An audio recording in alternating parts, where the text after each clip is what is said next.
Hello, welcome to another brand new episode of Mila Golden Diamonds Presents Corrective with Serena, powered by World Brands. നമ്മുടെ ഇന്നത്തെ guest welcoming our beautiful actress Ramya Suresh to the show. Welcome ചേച്ചി. Thank you. How are you doing? സുഖമായിട്ടിരിക്കുന്നോ? സുഖമായിട്ടിരിക്കുന്നു. ഞാന് കണ്ടപ്പോ തന്നെ പറയായിരുന്നു ഇതാരാ ആള്, ഇങ്ങനത്തെ ഒരാളേ അല്ല ഞാൻ പ്രതീക്ഷ. ഞാനാണെങ്കിൽ കുറച്ച് നാടനൊക്കെ ആയിട്ട് വന്ന് ഞാൻ കഴിഞ്ഞ ചേച്ചിയുടെ ഇന്റർവ്യൂവിൽ ആണപ്പോ സാരി ഒക്കെ എടുത്ത് നോക്കിയപ്പോഴത്തേനും ഞാൻ ചേച്ചി ഇന്ന് സാരി ആയിരിക്കും നോക്കിയപ്പോ ഞാനിപ്പോ ഒരു തള്ളവൈബ് പിടിച്ചിട്ടിരിക്കുകയാണ്. ചേച്ചി ഇങ്ങനെ യങ് ആയിട്ട് എങ്ങോട്ടാ പോകുന്നത്? What is your aim? എന്താണ് വാട്ട് ഈസ് ഹാപ്പനിങ് ഇപ്പൊ? എന്താണ് ദുബായിലേക്കുള്ള ഒരു വരവും കാര്യങ്ങളും വിശേഷങ്ങൾ എന്താണ്? ഞാൻ ശരിക്കും ഷൂട്ട് ഇല്ലാത്തപ്പോ വരുന്ന സ്ഥലമാണ്. എൻ്റെ ഹസ്ബൻഡ് ഇവിടെയാ. അപ്പോൾ ഷൂട്ടില്ലെങ്കിൽ ഞാൻ ഇങ്ങോട്ട് വരും, ഷൂട്ടുള്ളപ്പോൾ നാട്ടിലോട്ട് ഞാൻ റോമിങ് ചെയ്തിട്ട് വരും. അപ്പോൾ എനിക്ക് കോൾ വന്നാൽ ചെയ്തിട്ട് ഞാൻ ഇവിടെയാണെന്നൊന്നും പറയത്തില്ല. ഷൂട്ട് ഒന്ന് ഇൻവിസിബിൾ ആവും അല്ലേ? സ്വന്തത്തെ ഒരു മീ ടൈമിന് വേണ്ടി നമ്മൾ മുങ്ങും. അതെ, ഇപ്പൊ കുറച്ച് ദിവസമായിട്ട് ഇവിടെ ഉണ്ട്. ഞാൻ പിന്നെ എല്ലാ ന്യൂ ഇയർ ഞാൻ ഇവിടെ ഉണ്ട്. ഞങ്ങളുടെ വെഡിങ് ആനിവേഴ്സറിയാ January 1st. അപ്പൊ ആ സമയം ഞങ്ങൾ എങ്ങനെയെങ്കിലും ഇവിടെ എത്തും. അപ്പൊ എന്തായിരുന്നു ഈ വർഷത്തെ ന്യൂ ഇയർ പരിപാടി കം ആനിവേഴ്സറി പരിപാടി? എല്ലാ ന്യൂ ഇയറും ഞങ്ങളെപ്പോലെ തന്നെ ഞങ്ങളുടെ ഒരു ഫ്രണ്ടും ഉണ്ട്. അവരും സെയിം ഈ January 1st വെഡിങ് ആനിവേഴ്സറി ആഘോഷിക്കുന്നത്. അപ്പം ഇപ്പൊ കുറച്ച് വർഷങ്ങളായിട്ട് ഞങ്ങൾ ഒന്നിച്ചാണ് ന്യൂ ഇയറും ആനിവേഴ്സറിയും കൂടെ ആഘോഷിക്കുന്നത്. ഓക്കെ, ഞാൻ എത്ര വർഷമായി എന്നൊന്നും ചോദിക്കുന്നില്ല. കുഴപ്പമില്ല, 21 വർഷം. Wow, really? അപ്പൊ എനിക്കറിയാൻ ചേച്ചി ഫസ്റ്റ് മൂവി നമ്മൾ തുടങ്ങിയത് ശിവരാത്രി അല്ലെ, കുട്ടമ്പിള്ളയുടെ ശിവരാത്രിയിലാണ്. And you are based in Dubai ആ ഒരു സമയത്ത്. ഇപ്പാണ് മൂവിങ്. അപ്പൊ എങ്ങനെയാണ് മൂവി ഇൻഡസ്ട്രിയിലേക്ക് വന്നത്? Coming from a nursing background. ഇവിടെ അറിയാലോ, ജീൻ മാർക്കോസ് ആണ് ഡയറക്റ്റ് ചെയ്തത്. അപ്പം ഇതിന് ഓഡിഷൻ ഉണ്ടായിരുന്നു. അപ്പം അങ്ങനെ കാസ്റ്റിംഗ് കോൾ കണ്ട് ഞാൻ അയച്ച് അങ്ങനെ ഓഡിഷന് വരാൻ പറഞ്ഞ് ഓഡിഷൻ വഴിയാണ് ഒരു 3 റൗണ്ട് ഓഡിഷൻ കഴിഞ്ഞിട്ട് അങ്ങനെ സെലക്ട് ആയി. ഇവിടുന്ന് തന്നെയായിരുന്നു. എനിക്ക് തോന്നുന്നു ഒരു 10-12 പേര് ഇവിടുന്ന് തന്നെ സെലക്ട് ആയി. ഞങ്ങൾ അങ്ങനെ അപ്പൊ ഇവിടുത്തെ വെക്കേഷൻ നോക്കിയാണ് ഷൂട്ട് പ്ലാൻ ചെയ്തത്. അതെ അതെ അതെ. അങ്ങനെ പോയി ആ 1 മാസം ഷൂട്ട് കഴിഞ്ഞിട്ട് വന്ന് തിരിച്ചു വീണ്ടും ഞാൻ ദുബൈക്ക് തന്നെ വന്നു. അടുത്ത വെക്കേഷന് നാട്ടിൽ പോയപ്പോഴാണ് കറക്റ്റ് ടൈമിന് സത്യൻ സാറ് ഞാൻ പ്രകാശൻ ഷൂട്ട് ചെയ്യുന്നത്. അപ്പൊ അങ്ങനെ സാറ് പടം കണ്ടിട്ടുണ്ടായിരുന്നു. അങ്ങനെ അതിന് വിളിച്ച്. പ്രതീക്ഷിക്കാതെയാണോ ഈ ഒരു ഇൻഡസ്ട്രിയിലേക്ക് വരുന്നത്? അതെ അതെ അതെ. എനിക്ക് എന്റെ മനസ്സിലേ ഇല്ലാത്തൊരു സംഭവമായിരുന്നു സിനിമ. അതെയോ? ഇങ്ങനെ എന്താ പറയാ, ഒരു ഗ്രൂപ്പില് ഞാൻ ചുമ്മാതെ വെറുതെ ഒരു പാട്ട് പാടി ഗ്രൂപ്പിലിട്ടത്, എൻ്റെ ഫ്രണ്ട്സിന്റെ ഗ്രൂപ്പില്. അത് അവിടുന്ന് അവരെല്ലാരും ഭയങ്കര ചിരിയും ബഹളമായിരുന്നു. എന്നിട്ട് അവിടുന്ന് അത് ആരോ എടുത്ത് അവരുടെ കസിൻ അയച്ചു കൊടുത്ത്, ആ കസിൻ എന്നെ അറിയത്തില്ല, അവരെ അങ്ങനെ അയച്ചയച്ച് അത് ഒരു സുപ്രഭാതി ഭയങ്കര വൈറലായിട്ട് എല്ലാവർക്കും അറിയാം, ഒട്ടുമിക്ക ആൾക്കാർക്കും അറിയാം. ഭയങ്കര തെറിവിളിയും ബഹളമായിരുന്നു. കാരണം ഞാൻ ഭയങ്കര ബിൽഡപ്പ് ഇട്ടിട്ടാണ് ആ വീഡിയോ ചെയ്തത്.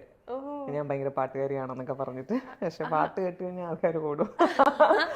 ഈ വോയിസ് വെച്ചിട്ടൊരു പാട്ട് പാടിയത് അങ്ങനെ. അപ്പം ഭയങ്കര തെറിവിളി. അപ്പം അറിയാലോ ഞാൻ നഴ്സിംഗ് ആ ഫീൽഡൊക്കെ വിട്ടിട്ട് പിള്ളേരൊക്കെ നോക്കി ഇങ്ങനെ വീട്ടിയിരിക്കുന്ന സമയമാണ്. അപ്പോഴാണ് നമ്മൾ പ്രതീക്ഷിക്കാത്ത, നമ്മൾ കേട്ടിട്ട് പോലും ഇല്ലാത്ത തെറികളൊക്കെ ഇങ്ങനെ വരുന്നു. മലയാള ഭാഷയിൽ ഇത്രയധികം തെറികളുണ്ടെന്ന് തന്നെ ഞാൻ അങ്ങനെ അറിയുന്നു. ആൾക്കാർ ഇങ്ങനെ പറയുന്ന കേട്ട് ഇപ്പൊ എന്റെ ഫ്രണ്ട്സ് തന്നെ എനിക്കിതിങ്ങനെ അയച്ചു തന്നു. ഇതെല്ലാം കാണുമ്പോൾ ഭയങ്കര പ്രശ്നമായി. പിന്നെ എൻ്റെ പിള്ളേർ കുഞ്ഞുങ്ങളായിരുന്നു. അപ്പോൾ അവരിങ്ങനെ ചോദിച്ചു, അമ്മ ഒരു പാട്ട് പാടിയത് ഇത്രയും പ്രശ്നമായോ അമ്മ, ഇങ്ങനെയൊക്കെ ചോദിക്കുന്നത്. കാരണം എനിക്ക് മിണ്ടാൻ പറ്റുന്നില്ല, ഭയങ്കര ഇത്. പിന്നെ എൻ്റെ ഫ്രണ്ട്സാണ് എല്ലാത്തിനും എൻ്റെ കൂടെ നിന്ന്. അവരെന്നിട്ടുണ്ട്, നീ എന്തിനാ ഇങ്ങനെ വിഷമിക്കുന്നത്, നീ വേറെ ഒന്നും കാണിച്ചിട്ടുള്ള വീഡിയോ ഒന്നും അല്ല, ചുമ്മാ പാട്ട് പാടിയിട്ടല്ലേ. അത് ശരിക്കും എൻജോയ് ചെയ്ത ആൾക്കാരും ഉണ്ട്, ഇങ്ങനെ ചീത്ത പറയുന്ന ആൾക്കാരുണ്ട്. പിന്നെ ഒരു 2 മാസത്തോളം എടുത്ത് ഞാൻ ഒന്ന് സെറ്റ് ആവാനായിട്ട്. അത് കഴിഞ്ഞപ്പോഴത്തേക്കിനും ഞാൻ വീണ്ടും പതുക്കെ ഈ കമൻറ്റുകളെല്ലാം നോക്കാൻ തുടങ്ങി. അപ്പോഴത്തേക്ക് എൻ്റെ ഫ്രണ്ട്സ് ഒരുവിധം ഒരു 10-15 ഗ്രൂപ്പുകളിൽ നിന്നെല്ലാം വീഡിയോ റിമൂവ് ചെയ്ത് ഇങ്ങനെ സർക്കുലേറ്റ് ചെയ്തത് ഇങ്ങനെ അല്ലാണ്ട് പോയതാണെന്നൊക്കെ പറഞ്ഞിട്ട്, അങ്ങനെ ഉള്ള പേജിൽ നിന്നൊക്കെ എടുത്തിട്ട് ഞാനിങ്ങനെ കമൻസ് നോക്കാൻ തുടങ്ങി. അപ്പോഴാണ് നിങ്ങൾ ഭയങ്കര സീരിയസ് ആയിട്ടിരുന്ന് കോമഡി പറഞ്ഞ് നിങ്ങൾക്ക് സിനിമയിൽ അഭിനയിക്കാൻ പറ്റും, എന്താ പറയുക, അങ്ങനെ പോസിറ്റീവായിട്ടുള്ള കുറേ സാധനം. അപ്പം ഞാൻ ഇത്രയും പോസിറ്റീവ് കമൻസ് ഉണ്ടായിരുന്നു, എന്നിട്ടാണോ ഞാൻ ഈ നെഗറ്റീവ് കണ്ട് ഡള്ളായി പോയത്. അങ്ങനെ അപ്പോൾ സത്യം പറഞ്ഞാൽ നിങ്ങൾ എന്നെ കമ്മ്യൂണിസ്റ്റ് ആക്കി എന്നൊക്കെ പറയത്തില്ലേ, അതുപോലെ എനിക്ക് ഓഡിയൻസിനോട് പറയണം, നിങ്ങൾ എന്നെ സിനിമാ നടിയാക്കിയെന്ന്. നിങ്ങളാണ് എനിക്കത് ആക്കി തന്നത്. ശരിക്കും അത്രയും തെറിവിളിയൊക്കെ വിളിച്ചെങ്കിലും അതിൽ പോസിറ്റീവ് പറഞ്ഞ ആൾക്കാരുടെ ആ ഒരു ഇത് എനിക്ക് ശരിക്കും സിനിമയിൽ അഭിനയിക്കാൻ പറ്റുമോ അങ്ങനെയൊക്കെ. അങ്ങനെയാണ് സിനിമ എന്നുള്ളൊരു മോഹം വന്നത്. അപ്പോൾ പിന്നെ എങ്ങനെ സിനിമയിലോട്ട് വരണമെന്ന് അറിയത്തില്ല. ഞാൻ ശരിക്കും ഇത് മനഃപൂർവ്വം ചെയ്തതല്ല, ഒരു തമാശക്ക് ചെയ്താണെന്ന് പറയാൻ വേണ്ടിയിട്ട് നമ്മുടെ ശ്രീകണ്ഠൻ നായർ ഷോ അതിലോട്ടൊക്കെ ഞാനിങ്ങനെ ട്രൈ ചെയ്യുന്നുണ്ട്. എനിക്ക് എങ്ങനെ എത്തണമെന്ന് അറിയത്തില്ലായിരുന്നു. അപ്പം സിനിമയുടെ കാര്യം പറയണ്ടല്ലോ, ഒരു ടി വി ഷോയിൽ വരാൻ പറ്റാത്ത ആൾക്ക് സിനിമയിൽ എങ്ങനെ വരുമ്പോൾ, അങ്ങനെ ഇരിക്കുമ്പോഴാണ് ഇങ്ങനെ ജീൻ മാർക്കോസിൻ്റെ ഈ ആഡ് ഞാൻ കാണുന്നത്. അങ്ങനെ അതിന് പോയതും ഇങ്ങനെയൊക്കെ ആയി. അപ്പൊ ചേച്ചി ചെയ്ത് വരുന്ന റോൾസ് ഒക്കെ നമ്മൾ കാണുമ്പം എന്താണ് ഈ ഒരു ഇൻഡസ്ട്രിയിലേക്ക് വന്നിട്ട് എന്തെങ്കിലും ഒരു ടേക്ക് അവേ? അതായത് ഇപ്പൊ ഒരുപാട് ചാലഞ്ചസ് ഡെഫിനറ്റ്ലി ഈ ഒരു ഇൻഡസ്ട്രിയിൽ നമ്മൾ കാണുന്നുണ്ടാവുമല്ലോ. അപ്പൊ ടൈപ്പ് കാസ്റ്റ് ചെയ്യപ്പെടുന്നുണ്ടോ എന്നുള്ളൊരു ഫീല് വല്ലതും വന്നിട്ടുണ്ടോ? പിന്നെ ഉണ്ട്, എപ്പോഴേ വന്നതാ. അത് ഞാൻ ചെയ്യുമ്പോൾ തന്നെ എനിക്കറിയായിരുന്നു. കാരണം കഥ കേൾക്കുമ്പം ഒരേ ടൈപ്പ് വരുന്നു. പക്ഷേ ഞാൻ കണ്ടിന്യൂസ് ആയിട്ട് അങ്ങ് ചെയ്തുകൊണ്ടിരുന്നത് എന്നാന്ന് പറഞ്ഞു കഴിഞ്ഞാൽ റിലീസ് ആവുന്നില്ല ഒന്നും. ചെയ്ത് ഇഷ്ടം പോലെ വെക്കുന്നുണ്ടെങ്കിലും ഒന്നും റിലീസ് ആവുന്നില്ല. അതെ പതിയെ റിലീസാകും എന്ന് വിചാരിച്ചിട്ട്, പക്ഷെ എല്ലാം കൂടി ഇതുപോലെ ഒറ്റയടിക്ക് ഒന്നിച്ച് ഇങ്ങനെ റിലീസ് ആവുമെന്ന് ഞാനും അറിഞ്ഞില്ല. വന്നപ്പോ ഇവിടെ ഒരമ്മ, അപ്പുറത്തൊരമ്മ, എല്ലാത്തിലും അമ്മയും എല്ലാത്തിലും ഈ ഇല്ലക്കോ. ഒന്നാമത് എൻ്റെ ഈ സ്ട്രക്ചറും കൂടെ ഇങ്ങനെ കൂടെ ആയതുകൊണ്ട് ഒരു ദാരിദ്ര്യം എന്നുള്ളൊരു സാധനം. പിന്നെ അടുപ്പിച്ചിങ്ങനെ ആൾക്കാർ കാണാൻ തുടങ്ങിയപ്പം അത് എല്ലാവരും അങ്ങനെ പറയാനും തുടങ്ങി. അങ്ങനെ ഇപ്പം എനിക്ക് തോന്നുന്നു എല്ലാവരും ഒന്നും ഇങ്ങനത്തെ ഒരു ക്യാരക്ടർ വന്നാലും രമ്യ വിളിക്കണ്ട, എല്ലാം അങ്ങനത്തെ തന്നെ ചെയ്യുന്ന എന്നൊരു സാധനം ഉണ്ടെന്ന് തോന്നുന്നു. അത് നന്നായി. പക്ഷെ എന്നാ വേറെ വല്ലതും വിളിക്കാം എന്നോ അങ്ങനെയും തോന്നുന്നില്ല. അല്ല, അത് തോന്നിപ്പിക്കണല്ലോ. ബിക്കോസ് ഇപ്പം നോക്കുകയാണെങ്കിൽ സോഷ്യൽ മീഡിയ ഭയങ്കരമായിട്ട് ഇൻഫ്ലുവൻസ് ചെയ്യുന്ന ഒരു ടൈമും കൂടിയാണ് അല്ലേ? എല്ലായിടത്തും റീലും കാര്യങ്ങളും. അപ്പൊ ചേച്ചി ഇടുന്ന ഓരോ പോസ്റ്റ് കാണുമ്പോൾ നമ്മൾ തന്നെ വിചാരിക്കേ, ചേച്ചി ഇങ്ങനെയാണോ റിയൽ ലൈഫിൽ? അപ്പം ആ ഒരു രീതിയിൽ ഡയറക്ടേഴ്സിനും ചിന്തിച്ചാൽ ഡെഫിനറ്റ്ലി ആ ഒരു ചേഞ്ച് മുന്നോട്ട് കൊണ്ടുവരാം. അപ്പൊ ആ ഒരു എഫർട്ട് ചേച്ചിയുടെ ഭാഗത്തുനിന്ന് ഇൻ കേസ് സോഷ്യൽ മീഡിയയിലേക്ക് കൊണ്ടുവരുന്നുണ്ടോ? ഈ ഒരു സംഭവം എനിക്കിത് പറ്റും എന്നുള്ളൊരു സംഭവം കാണിക്കുന്നു, കൊണ്ടുവരാൻ ശ്രമിക്കുന്നുണ്ട്. കാരണം എല്ലാവരും എന്നെ കാണുമ്പോഴും അല്ലെങ്കിൽ ഇപ്പം അസോസിയേറ്റ് ഡയറക്ടേഴ്സ് ഒക്കെ ഉണ്ടല്ലോ, അവർ എല്ലാം യങ്സ്റ്റേഴ്സ്. അപ്പം അവന്മാരിങ്ങനെ പറയും, ചേച്ചിക്ക് വേറെ സാധനങ്ങൾ ചെയ്യാൻ പറ്റും. ചേച്ചി ഇവിടെ ആദ്യം ലൊക്കേഷനിലോട്ട് വന്നപ്പോൾ ഞങ്ങൾ ഞെട്ടിപ്പോയി, ഞങ്ങളുടെ കാസ്റ്റിംഗ് തെറ്റിപ്പോയോ അങ്ങനെയൊക്കെ വിചാരിച്ചിട്ടുണ്ട്. ചേച്ചിക്ക് നല്ല സാധനങ്ങൾ ചെയ്യാൻ പറ്റും അങ്ങനെ അവർ പറയുന്നുണ്ട്. പക്ഷെ അവർക്ക് അത് മനസ്സിലാവുന്നുണ്ട്. പക്ഷെ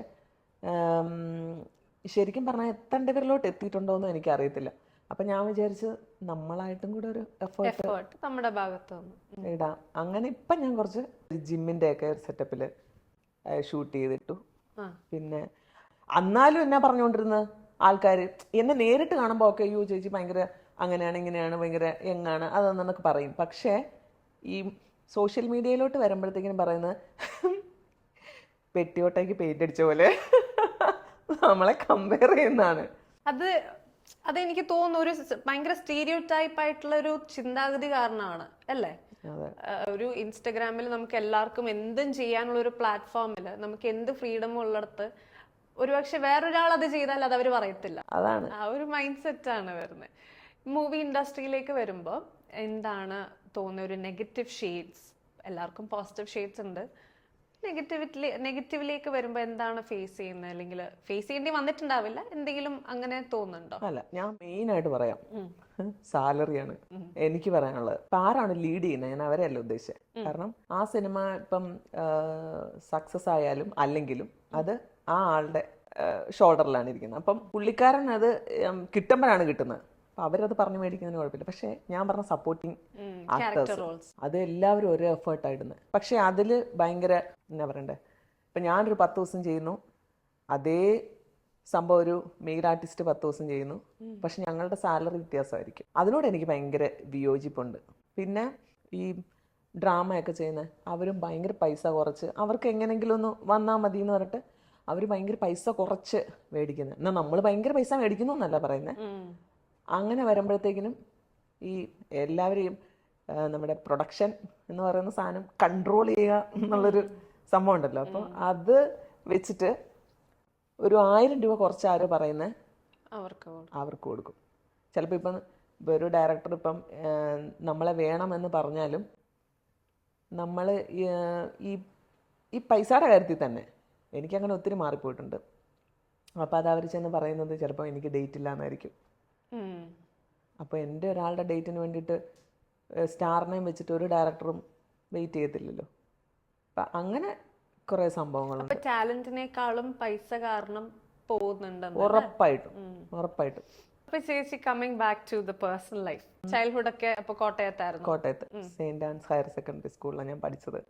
പഠിക്കാൻ അത്ര വലിയതൊന്നും അല്ലായിരുന്നു, പക്ഷെ കലാപരിപാടികളിലൊക്കെ ഞാൻ മുന്നിലായിരുന്നു. എന്നാൽ അത് അറിയാമോ എന്ന് ചോദിച്ചാൽ അതും അറിയത്തില്ല. പക്ഷെ ഒരു ചെയ്യണം എന്നുള്ളൊരു സാധനം ഉണ്ടല്ലോ, അതാണ് എൻ്റെ മെയിൻ. ഒന്നും പഠിച്ചിട്ടൊന്നുമില്ല. 8ാം ക്ലാസ്സിൽ പഠിക്കുമ്പോഴും കണ്ട അമ്മ ഭരതനാട്യം പഠിക്കാൻ കൊണ്ട് ചേർത്തത്. 2 മാസം പോയി, അതോടെ അവിടുത്തെ പഠിപ്പ് അങ്ങനെ നിർത്തി. അതല്ലാതെ ഈ നാടകം, tableau, Oppana, Thiruvathira, fancy dress, mono act, ഇങ്ങനത്തെ പരിപാടിക്കെല്ലാം മുമ്പിലുണ്ടായിരുന്നു. ഫ്രണ്ട്സ് തന്നെ പഠിപ്പിക്കുന്നത്, അല്ലെ ഫ്രണ്ട്സിന്റെ കയ്യിൽ നിന്ന്, അല്ലെങ്കിൽ അവരുടെ ചേട്ടന്മാർ വേറെ സ്കൂളിൽ അവതരിപ്പിച്ചത് അത് കട്ടെടുത്ത് അങ്ങനെയൊക്കെയാണ് നമ്മൾ അവതരിപ്പിച്ചത്. പക്ഷെ എനിക്ക് ഭയങ്കര ഇഷ്ടമായിരുന്നു സ്റ്റേജിൽ കയറാൻ. ആണല്ലേ? അപ്പൊ കൊച്ചിലെ തൊട്ടേ ആ ഒരു സംഭവം ഉണ്ട്. പിന്നെ +2 നമ്മുടെ കബഡി ചാമ്പ്യന്മാരാണ് ഞങ്ങള്. പക്ഷെ ജില്ലയില് റണ്ണറപ്പ് ആയിരുന്നു, വിന്നർ അല്ലായിരുന്നു. അടിപൊളി. അതാണോ ഈ ഫിറ്റ്നസിന്റെ ഒക്കെ രഹസ്യം അന്ന് തൊട്ടേ? ആയിരിക്കാം അല്ലേ? പറയുന്നില്ല, ഏജ് പറഞ്ഞ പിന്നെ എന്നോട് ഇതല്ല ഞാൻ കുറച്ച് മുന്നേ പറഞ്ഞത് പൃഥ്വിരാജിന്റെ കാര്യം. പക്ഷെ ഞാൻ പറയാൻ ഉദ്ദേശിച്ചത്, ഇപ്പം വുമന്റെ ബോഡിയിൽ വരുന്ന ചേഞ്ചസ് ഓഫ് കോഴ്സ് കൂടുതലാണ് മെന്നിന്റെ ബോഡീസിൽ വരുന്ന ചേഞ്ചസിനേക്കാളും. അപ്പൊ അത് നമ്മൾ മെയിൻറ്റെയിൻ ചെയ്യാന്ന് പറഞ്ഞാൽ അത് ചെറിയ കാര്യമല്ല. നമുക്ക് കുറേയും കൂടി ഹോർമോണൽ ചേഞ്ചസ് വരും, നമ്മൾ അത് കുറേയും കൂടി ശ്രദ്ധിക്കണം, എന്നാലേ നമുക്ക് അത് മെയിൻറ്റെയിൻ ചെയ്ത്. മെനോപോസ് എന്ന് പറഞ്ഞൊരു സംഭവം ഉണ്ടല്ലോ, ആ സമയത്ത് നമ്മൾ ഇപ്പൊ തന്നെ നമ്മൾ കടന്നു പോകുന്ന വഴി എന്ന് പറയുന്നത് ഭയങ്കര എന്താ പറയാ, പീരീഡ്സിന്റെ സമയമാകുമ്പോഴത്തേക്കിനും നമുക്ക് വരുന്ന ദേഷ്യം. ഞാൻ ഭദ്രകാളിയാ, എന്റെ ചേട്ടായിക്കൊക്കെ അറിയാം. ആദ്യമൊന്നും അത് അറിയില്ലായിരുന്നു എന്താന്ന്. ഇപ്പൊ ഞാൻ ദേഷ്യം പറഞ്ഞ് ചോദിക്കും, ഇന്ന് ഡേറ്റ് ആകാറായോ ഞാൻ ചോദിക്കും. പിന്നെ എന്റെ മോൻ 10th പഠിക്കുന്നത്. അപ്പം അവനോട് ഒരു പ്രാവശ്യം അവൻ പറഞ്ഞു, എന്ത് അമ്മ ഇങ്ങനെ ചുമ്മാ, അമ്മ ഇങ്ങനെയൊന്നും അല്ലായിരുന്നല്ലോ. അവൻ ബോർഡിങ്ങിലാണ് പഠിക്കുന്നത്. അപ്പൊ അവധിക്ക് വരുമ്പോൾ പോലും എന്നെ ഇങ്ങനെ ഭദ്രയായിട്ട് കാണുമ്പോൾ അപ്പൊ ചേട്ടായി വിളിച്ചിട്ട് ഇങ്ങനെ പറഞ്ഞു, മോനെ ഇന്നത്. അപ്പം എനിക്കറിയാച്ച. പിന്നെ ഞാൻ ഒന്ന് കൂളായി കഴിഞ്ഞിട്ട് ഞാൻ, മോനെ അമ്മ പറഞ്ഞത് വേറൊന്നും കൊണ്ടല്ല അമ്മ, എനിക്കറിയാം, അമ്മ വിഷമിക്കണ്ട, അതൊന്നും എനിക്ക് ഒരു കുഴപ്പമില്ല അമ്മ.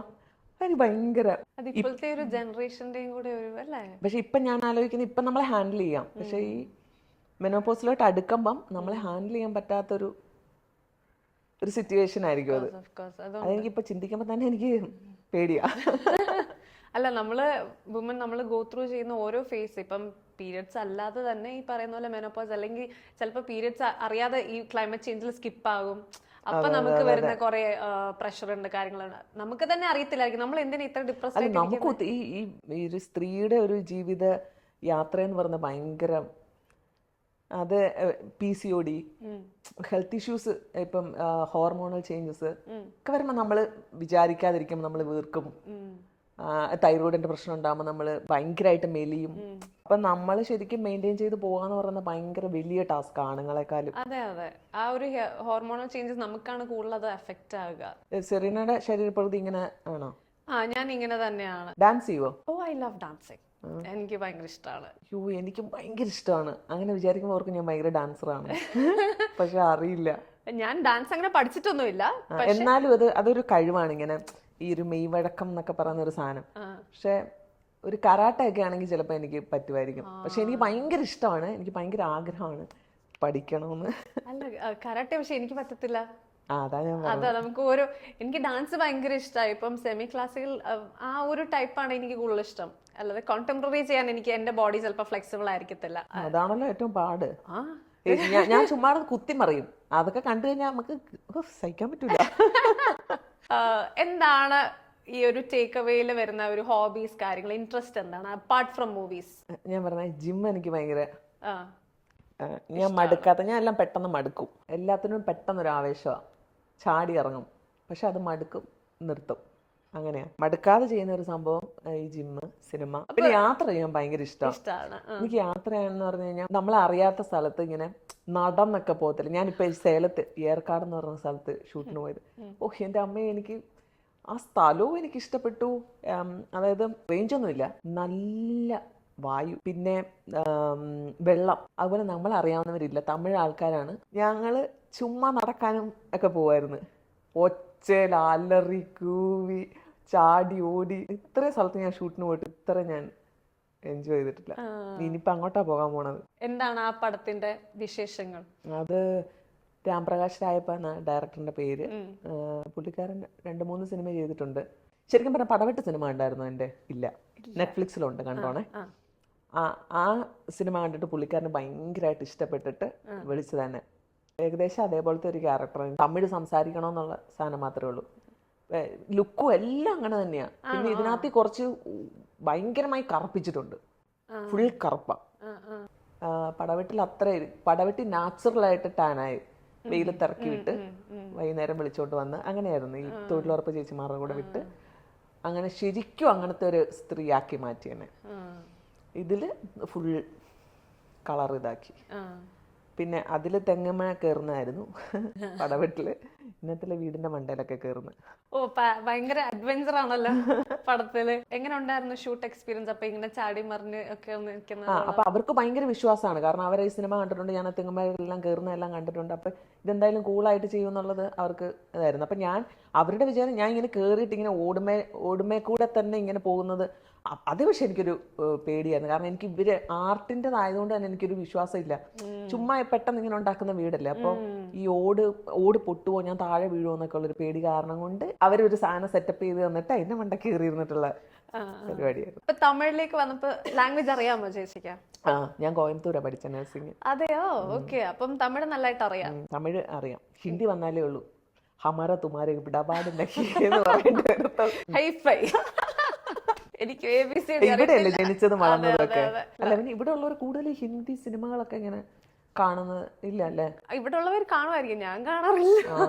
പക്ഷെ ഞാൻ ഇപ്പൊ ഹിന്ദി പടം കാണുകയാണെങ്കിൽ താഴത്തെ സബ് ടൈറ്റിൽ ഞാൻ ഇങ്ങനെയാണ് ഇരിക്കുന്നത്. ഞാനും അത് തന്നെയാണ്. അപ്പൊ എന്റെ ഇതുണ്ടല്ലോ, എനിക്ക് ആക്ടിങ് ഒന്നും കാണാൻ പറ്റുന്നില്ല. അതെനിക്കൊരു ഭയങ്കര സങ്കടം. അത് കാണാൻ പറ്റുന്നില്ല. ഇതെന്നാ മുഴുവൻ വായിച്ചു തീരാൻ പറ്റുമോ? അതും ഇല്ല. അപ്പോഴേക്കും അവിടുത്തെ ഇത് കഴിഞ്ഞിട്ടുണ്ടാവും. സെയിം ഞാനും എനിക്കും. എന്നാ ഇപ്പൊ കുത്തിയിരുന്ന് കാണുന്ന മുഴുവൻ ഹിന്ദി സീരീസും അതും ഇതൊക്കെയാണ്. എങ്ങാനും അവിടെ പോകണ്ടേങ്ങാനും വന്നാലോ. ഒരു ഓഡിഷൻ കോൾ ഇങ്ങനെ എനിക്ക് വന്നതാ. ഞാൻ ഹിന്ദി മുജേ നൈ മാലൂം ഇംഗ്ലീഷിൽ ടൈപ്പ് ചെയ്ത് വിട്ടു. ആരെങ്കിലും ഇങ്ങനെ ചെയ്യുവോ? കാരണം ആരും അറിഞ്ഞിട്ടൊന്നും അല്ലല്ലോ പോകുന്നത്. പിന്നെ എന്റെ ഒരു കാര്യം എന്താന്ന് ചോദിച്ചു കഴിഞ്ഞാൽ, എനിക്ക് ശരിക്കും അത് ഉൾക്കൊണ്ട് ചെയ്യണം. അപ്പൊ ഞാൻ ആ ഡയലോഗിന് വേണ്ടി പരതാനോ അല്ലെങ്കിൽ ഞാൻ അത് ഓർക്കുമ്പോ എന്റെ ആക്ടിവിറ്റീസ് പോകും. ആ ആക്ടിങ് എനിക്ക് എന്നെ സംബന്ധിച്ച് എനിക്കത് ഭയങ്കര അതിശയമാണ്. പക്ഷെ എന്നെ സംബന്ധിച്ച് ഇപ്പൊ ഈ തമിഴ് പോലും എനിക്ക് ഇത്ര നന്നായിട്ട് അറിയാവുന്നതുകൊണ്ടാണ് അല്ലെ. അയാള് ഡയറക്ടർ ഇടയ്ക്ക് വന്നിട്ട് ഒരു കട്ടത്തമിഴൊക്കെ കേറ്റും. അത് കേട്ടുമ്പോ ആ വാക്ക് കിട്ടാതെ വരുമ്പോ ഞാൻ അതിനുവേണ്ടി പരതിക്കൊണ്ടിരിക്കുമ്പോ എനിക്കറിയാം ഇവിടെ എന്റെ ആക്ടിങ് ശരിയാകുന്നില്ല എന്നുള്ളത് എനിക്കറിയാം. അപ്പൊ ഞാൻ ആലോചിക്കും, തെലുങ്കൊക്കെയാണ് കേട്ടാലും ഒന്നും മനസ്സിലാവത്തില്ല. ആമാണ്ടി തേമാണ്ടി കുമാണ്ടി എന്നൊക്കെ പറയുന്ന മാത്രമല്ലേ ഉള്ളൂ. അപ്പൊ ഞാൻ ആലോചിക്കും എല്ലാം ഒരേപോലെ കേൾക്കാനിരിക്കും. സത്യം. പക്ഷെ അപ്പൊ അവര് പറയുന്ന ഹീറോയിൻസ് ഒക്കെ പറഞ്ഞ അവര് മകപ്പ് ചെയ്യും. ഫുൾ നൈറ്റ് ഇവർക്ക് സ്ക്രിപ്റ്റ് നേരത്തെ കൊടുക്കും. അവർ ഫുൾ ഇങ്ങനെ ഹെഡ്സെറ്റ് വെച്ച് ഇങ്ങനെ കേട്ട് കേട്ട് കേട്ട് കേട്ട് കേട്ട് അവര് അതുപോലെ പറയുന്നത്. ആ സ്പോട്ടിൽ വന്ന് ഏതെങ്കിലും ഒരു വാക്ക കേറ്റുവോ ഇറക്കോ എല്ലാം ചെയ്തിട്ടുണ്ടെങ്കിൽ തീർന്നു. തെലുങ്കിലേക്ക് പോകാനുള്ള ഒരു ഇതുണ്ടോ? ഉണ്ടായിട്ട് കാര്യമില്ലല്ലോ, വരണമല്ലോ. വന്നങ്ങനെ പോകും, ഏതാണെങ്കിലും പോകും.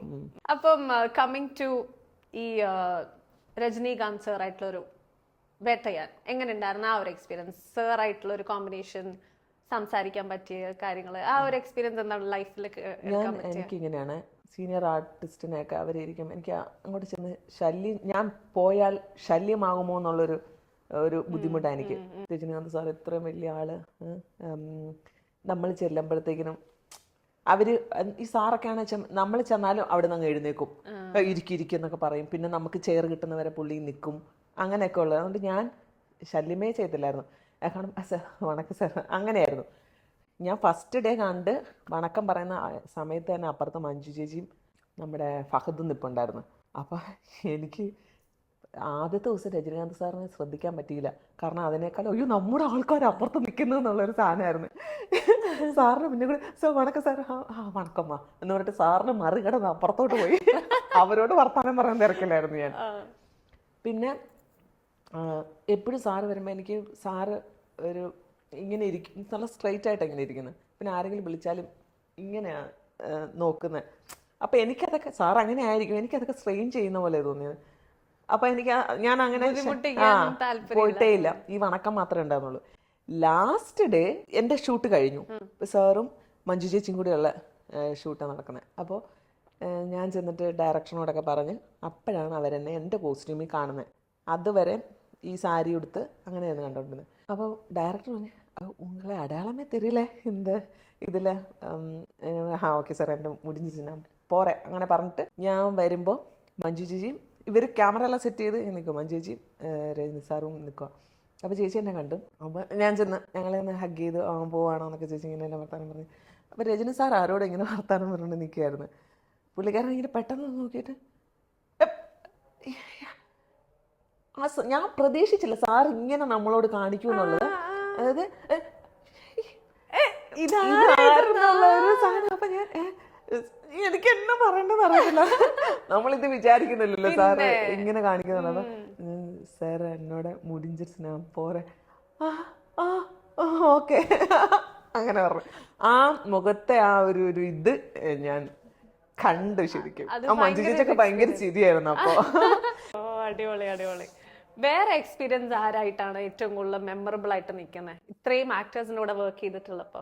അന്ന് തന്നെ ഫഹദും പറഞ്ഞു ഡയറക്ടറിനോട്, ഇവങ്ക யாரும் தெரியுமா, தெரியும், எப்படி கிடைச்சது, பார்த்துருக்கேன் இவங்களோட படம், நாங்க சேர்ந்து 3 படம் நடிச்சிருக்கோம், 3மே ரொம்ப ஹிറ്റ്. ഫഹദ് പറയാം, ഞാൻ പ്രകാശൻ, പാച്ചു മൽവുതാൾക്കും മലയും കുഞ്ഞ്, ഇവങ്ക എന്നോട് ലക്കി അങ്ങനെ പറഞ്ഞു. ഇതെല്ലാം ഒന്ന് റെക്കോർഡ് ചെയ്ത് കിട്ടിയായിരുന്നെങ്കിൽ അല്ലേ ഞാൻ എന്റെ PR ആയേനെ. അത് ഭയങ്കര എനിക്ക് ഫഹദ് അങ്ങനെയൊന്നും പറയുന്നത് ഞാൻ വിചാരിച്ചില്ല. Very nice. അതെ അതെ, ഭയങ്കര. അതും ഇത്രയും ടാലന്റ്, ഇത്രയും ഞാൻ പറയുന്ന എനിക്ക് ഉർവശി ചേച്ചിയും ഫഹദും എൻ്റെ ഇഷ്ടമുള്ള ആക്ടേഴ്സ്. അത് മുന്നിൽ കൂടെ ഇങ്ങനെ ഫഹദ് ഫാസിൽ എന്ന് പറയുന്ന ഒരു പ്രതിഭ ഇങ്ങനെ അല്ലേ. തമിഴർക്കും തെലുങ്കന്മാർക്കും ഒക്കെ ഭയങ്കര ഇഷ്ടമാണ്. എൻ്റെ ഓരോ ഫ്രണ്ട്സ് ഞാൻ തമിഴ്നാട്ടിൽ പഠിച്ചുകൊണ്ട് തന്നെ അവര് പറയുമ്പം ഫഹദ് എന്ന് പറഞ്ഞു കഴിഞ്ഞാൽ ഫഫ എന്നാ പറയുന്നത്. അവർക്ക് ഭയങ്കര എന്നെ തിരല് എന്നെ നടിപ്പ് അവര് ரொம்ப പിടിക്കും അങ്ങനെ പറയുന്നത്. അടിപൊളി അടിപൊളി. ഭയങ്കര ഇമോഷൻ പ്രൗഡ്. അതെ അതെ. പിന്നെ മലയാളം ഇപ്പൊ ആക്ച്വലി മലയാളത്തിലെ എല്ലാരും പാൻ ഇന്ത്യൻ ആണ് അല്ലേ. ആരാണ് മലയാളം മാത്രം ഇപ്പൊ ചെയ്യുന്നത്? എല്ലാരും പാൻ ഇന്ത്യൻ സ്റ്റാർസ് ആയി മാറിക്കഴിഞ്ഞു. ഇപ്പൊ ചേച്ചിയാണെങ്കിലും മലയാളം മാത്രല്ലല്ലോ, ഇപ്പൊ മലയാളം ഞാൻ ഇപ്പൊ മലയാളം ചെയ്യുന്നില്ല, അങ്ങനെയില്ല, മലയാളം കഴിഞ്ഞിട്ടാളാ മലയാളം വിളിക്കുന്നില്ലതാ. പക്ഷെ ഓഫ്കോഴ്സ് നല്ല റോൾസ് വന്നാൽ ഡെഫിനറ്റ്ലി ചെയ്യാൻ ഉറപ്പായിട്ട്. ഞാൻ ചേച്ചിയോട് സംസാരിച്ചപ്പോ എനിക്ക് റിലേറ്റ് ചെയ്യാൻ പറ്റിയതാണ് ഈ ഒരു സ്ലാങ്. ഒരു നല്ല കോട്ടയം സ്ലാങ് ഉണ്ട്, നമ്മളുടെ സംസാരം ഏകദേശം ഒരേ രീതിയിലുള്ള. പക്ഷെ എപ്പോഴും വെക്കേഷന് മാത്രമല്ലേ പോകത്തുള്ളൂ നാട്ടില്? അതാന്നു. പക്ഷെ അമ്മ ചെങ്ങന്നൂരാണ്, പപ്പ കോട്ടയമാണ്. വീട്ടിൽ അവര് എന്നാടാ ഉവേ നമുക്ക് കപ്പയും ബീഫും ഇഷ്ടം. എനിക്ക് ഭയങ്കര ഇഷ്ടമാണ്. എനിക്കും കുക്കിംഗ് ഇഷ്ടമാണ്. അത് ചോദിക്കരുത്. ഓക്കെ, കഴിക്കാൻ ഇഷ്ടമാണ്. ഞാൻ വീണ്ടും വൈഫൈ. എനിക്ക് വീടിന്റെ ഇഷ്ടമില്ലാത്തൊരു സ്ഥലമാണ് അടുക്കള. ഓ വെരി ഗുഡ്. എനിക്ക് എന്നാ പറയണ്ടേ, കഴിക്കാതെ വേണമെങ്കിലും എനിക്ക് നടക്കാം, പക്ഷെ കുക്ക് ചെയ്യുന്നത് മടിയാണ്, ഇഷ്ടമില്ലാത്തൊരു കാര്യം. പക്ഷെ ഒന്നാമത്തെ കാര്യം, ചേട്ടന്റെ അമ്മ അടിപൊളിയായിട്ട് കുക്ക് ചെയ്യും. ചേട്ടനാണ് അതിനേക്കാളും സൂപ്പറായിട്ട് ചെയ്യും. എന്റെ അമ്മ തീരെ പോരാ. അമ്മയുടെ ചില ഐറ്റംസ് ഒക്കെ ഉണ്ട്, അത് ഓക്കെ, സെലക്റ്റീവ് ആയിട്ടുള്ള ഐറ്റംസ്. അമ്മയുടെ കാര്യം പറഞ്ഞ ഞാന്, പക്ഷെ അമ്മയ്ക്ക് മടിയൊന്നുമില്ല, അമ്മ ചെയ്യും. പക്ഷെ ഞാൻ ഭയങ്കര മടിച്ചാ. അപ്പൊ ഞാൻ എന്റെ കൊച്ചിനോട് പറഞ്ഞു, മോനെ നീ അമ്മയോട് ചോദിച്ചാൽ അതൊക്കെ എങ്ങനെയൊക്കെ ഉണ്ടാക്കുന്നതെന്ന് ഒന്ന് പഠിക്കും മോനെന്ന് പറയും. അമ്മ എന്നിട്ട് വേണം ഇനി എന്നെ കൊണ്ട് പണി ചെയ്യിപ്പിച്ച അമ്മയ്ക്ക് തിന്നാനല്ലേ. അത്ര എനിക്ക് ഇഷ്ടമല്ല ഫുഡ്. പക്ഷെ ഞാൻ ചെയ്യുന്നത് എനിക്ക് അറിയാവുന്ന കുറെ സംഭവങ്ങളുണ്ട്, അതെല്ലാം ഞാൻ അടിപൊളിയായിട്ട് ചെയ്യും. എന്താണ് ഒരു മാസ്റ്റർ പീസ്? നമ്മുടെ കോട്ടയം സ്റ്റൈൽ മുളകിട്ട മീൻകറി, അത് അടിപൊളിയായിട്ട് ഉണ്ടാക്കും. പിന്നെ പരിപ്പ് കറി, എനിക്ക് ഭയങ്കര ഇഷ്ടം ഇതൊക്കെ. പിന്നെ ഈ സാമ്പാർ, വെള്ളരിക്ക ഇട്ട മോര് കറി, പിന്നെ ഓൾ മെഴുക്കുവരട്ടി, എല്ലാം എല്ലാ ഏത് മെഴുക്കുവരട്ടിയും ഞാൻ വെജിറ്റബിൾ ഉസ്താദാ. തന്നാലും ഞാൻ ചെയ്യും. ആണ് എനിക്ക് ഒരു മെഴുക്കുവരട്ടിയും ഒരു മോരുകറിയും അല്ലെ ഒരു രസവും ഒക്കെ ഉണ്ടെങ്കിൽ മതി. അപ്പൊ എനിക്കറിയാം, എനിക്ക് ഇഷ്ടമുള്ള സാധനങ്ങളെല്ലാം ഞാൻ അടിപൊളിയായിട്ട് ഉണ്ടാക്കും. ഇപ്പൊ ജിം റൊട്ടീനും ഇതും എങ്ങനെയാണ് ചേച്ചിയുടെ ലൈഫ് സ്റ്റൈൽ മാനേജ് ചെയ്യുന്നത്? Daily workout, daily gym? ആ ചേട്ടായും കൂടി ഉണ്ടായിരുന്ന സമയത്ത് ചേട്ടൻ ഓടാനും പോകും, റണ്ണിങ്, അത് ഭയങ്കര ഇതാ, മാരത്തോണിനൊക്കെ പോകും പുള്ളി. അതെയോ? ആ അപ്പം ആ സമയത്ത് ഞങ്ങൾ 4:30 ജിമ്മിൽ പോകുമായിരുന്നു. 6 മണിയാകുമ്പോഴാണ് കഴിയുന്ന ജിമ്മ്. 2 മണിക്കൂറൊക്കെ? ആ എനിക്ക് ഭയങ്കര ഇഷ്ടം, ഞാൻ സമയം പോകുന്നതേ അറിയത്തില്ല. അതെയോ? ആ പിന്നെ ഫുഡൊക്കെ കൺട്രോൾ ചെയ്യാനൊക്കെ പറയും, ഒരു കൺട്രോളും ഇല്ല. ഇന്നലെ ചേട്ടായി പറഞ്ഞേ ഒരു ചായ കുടിക്കാൻ പോവാം, ഞാൻ പോവും എന്നാ വാ. ഒരു ചായ കുടിക്കാൻ പോയി. ഞങ്ങൾ ചായ മാത്രം കുടിച്ചില്ല, ചിക്കൻ ചാർക്കോള്, ഫ്രൈഡ് റൈസ്, പൊറോട്ടയും ബീഫും ഇതെല്ലാം അടിച്ചിട്ട് ചേട്ടൻ പറഞ്ഞു ചായ കുടിക്കാൻ പോയത്, ചായ മാത്രം പറഞ്ഞില്ല. അങ്ങനെയാണ്, ഒരു തീറ്റയ്ക്ക് മാത്രം എനിക്ക് ഒരു കൺട്രോളും ഇല്ല. ചേട്ടായി എപ്പോഴും പറയും, നീ ഒരു സ്പൂൺ ചോറെടുക്ക്, നീ കറികൾ കൂടുതൽ എടുക്കുന്നു പറയും. ഉച്ചയ്ക്ക് പിന്നെ ഇല്ലല്ലോ ചേട്ടൻ, ഞാൻ കഴിക്കുന്നത് കാണുന്നില്ലല്ലോ, ഞാൻ നന്നായിട്ട് ചോറും എടുക്കും, കറികളും നിറച്ചെടുക്കും. പക്ഷെ ടച്ച് വുഡ് അത് കാണാനില്ലല്ലോ ബോഡിയിൽ. എനിക്ക് കഴിച്ചിട്ട് വർക്കൗട്ട് ചെയ്തിട്ട് എനിക്ക് ഇങ്ങനെ ഇരുന്നാൽ മതി, പട്ടിണി കിടന്നിട്ട് ചെയ്യാൻ വേണ്ട. പറ്റില്ല. അതാണ് എൻ്റെ. പിന്നെ നാട്ടിൽ യോഗയ്ക്ക് പോകും ഞാൻ, ആ, രാവിലെ 6 മണിക്ക് യോഗ തുടങ്ങും, അത് അടിപൊളിയാണ്, നല്ല യൂസ്ഫുൾ ആണോ? യോഗയെ പറ്റി എനിക്ക് പറഞ്ഞുതരോ? ഞാൻ ചെയ്തിട്ടില്ലാത്തൊരു കാര്യമാണ് യോഗ. യോഗ നമ്മുടെ ഭയങ്കര എന്താ പറയാ, ഫ്ലെക്സിബിളാണ് നമ്മുടെ ബോഡി, ആക്കും. പിന്നെ ഞങ്ങള് ഇതൊരു ഡോക്ടറാണ് നമുക്ക് ചെയ്യുന്നത്, ബേസിക് ആയിട്ടുള്ള സംഭവങ്ങളൊക്കെ ചെയ്യുന്നത്. പിന്നെ സൂര്യ നമസ്കാരം, അത് മാത്രം ചെയ്താൽ മതി നമ്മൾ. ലാലേട്ടനൊക്കെ അത് വേറൊന്നും ചെയ്തില്ലെങ്കിലും പുള്ളിക്കാരൻ അത് ചെയ്യും.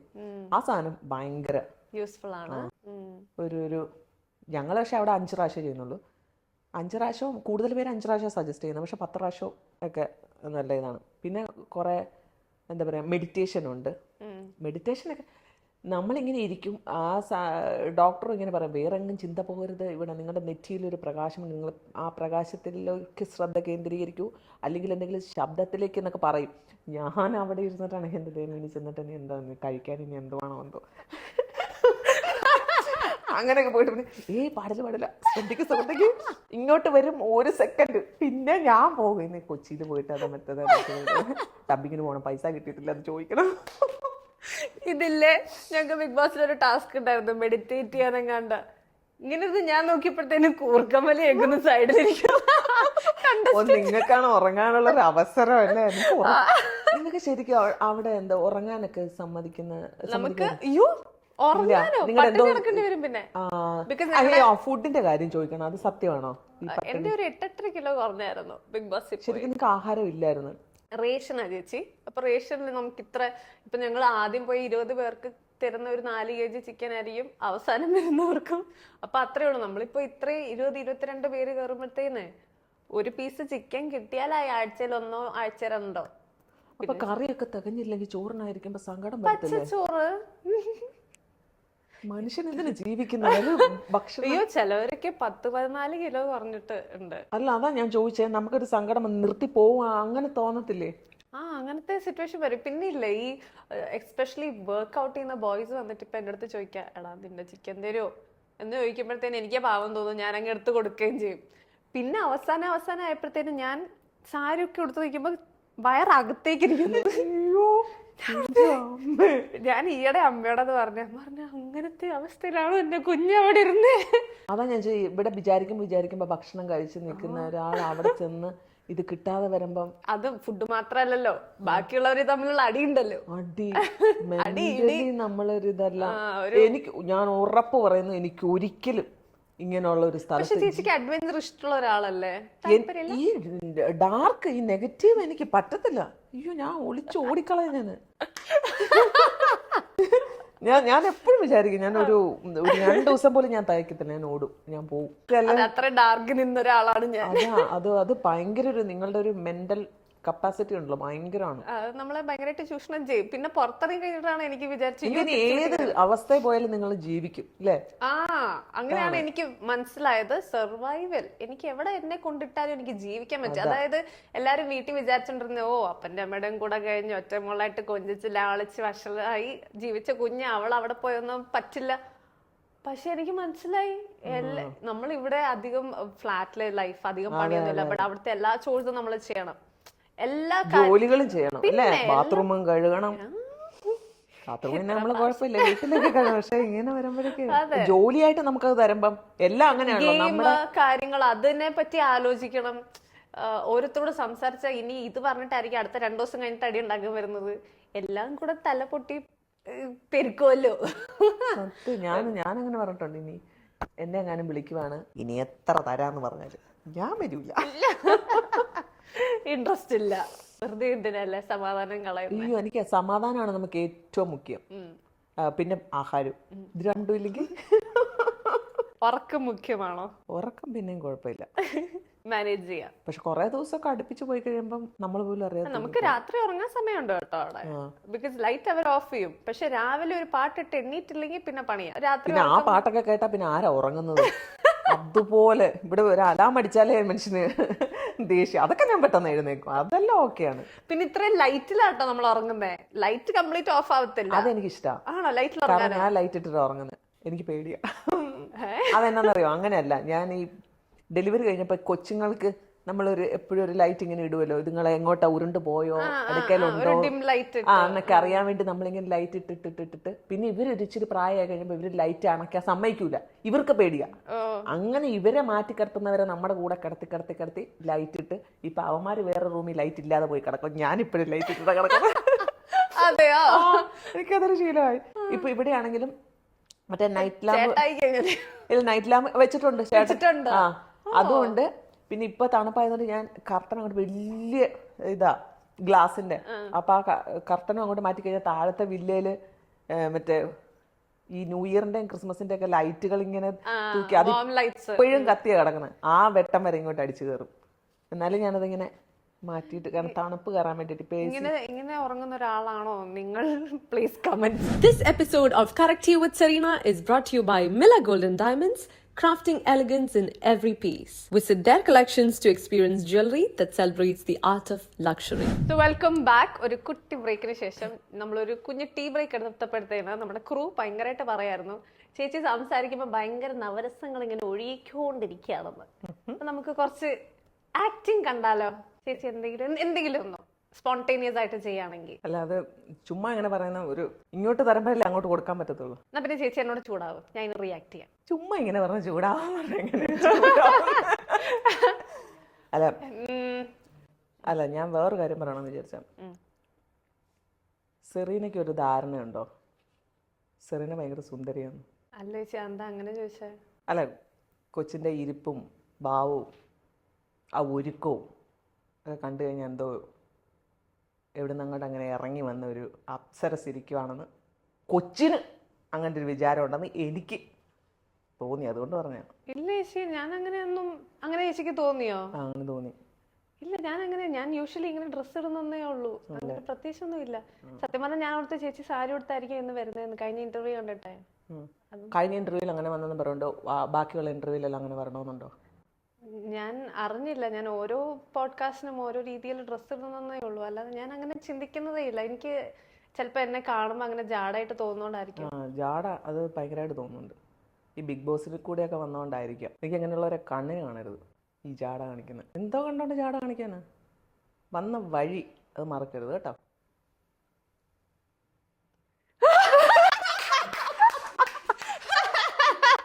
ഷിജി കണ്ടിന്യൂ ചെയ്യാതെ കറഞ്ഞാനേ അവള്.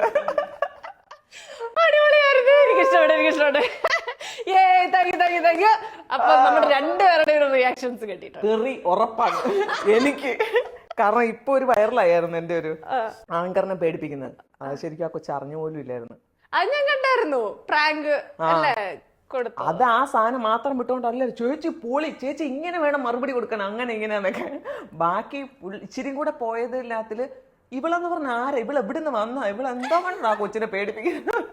ഇത് കാണുമ്പോഴത്തേക്ക് പറയും ഇത് അങ്ങനെ തന്നെ കൊടുക്കണമായിരുന്നു, നമ്മൾക്ക് കുറച്ച് അഹങ്കാരം ഉണ്ടായിരുന്നു വരും ഇതിനകത്തെ കമന്റ്, അതുകൊണ്ട് ചേച്ചി സേഫാ.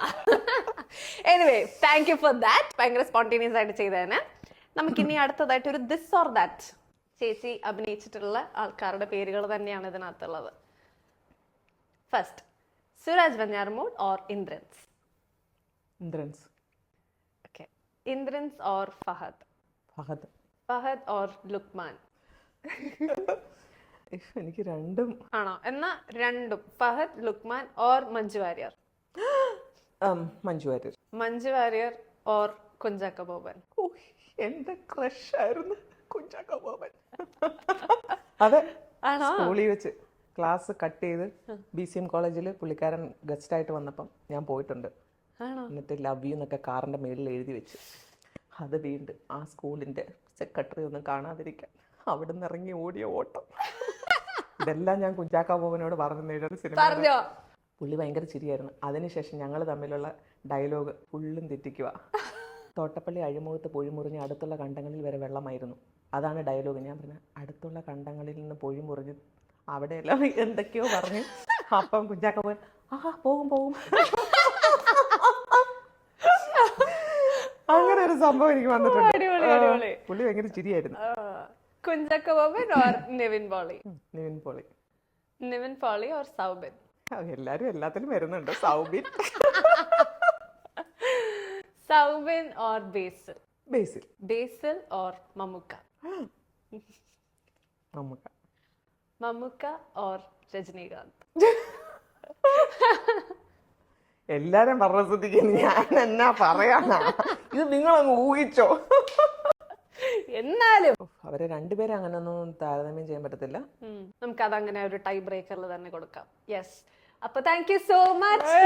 Wonderful talking to you. എന്നതായിരിക്കും ഇല്ല സിമ്പിൾ അല്ലായിരുന്നോ? സിമ്പിൾ. ഞാൻ പറഞ്ഞില്ലേ, ടാസ്കുകൾ അങ്ങനെ പ്രത്യേകിച്ചൊന്നും തരത്തില്ല. അപ്പൊ thank you so much for coming to the show.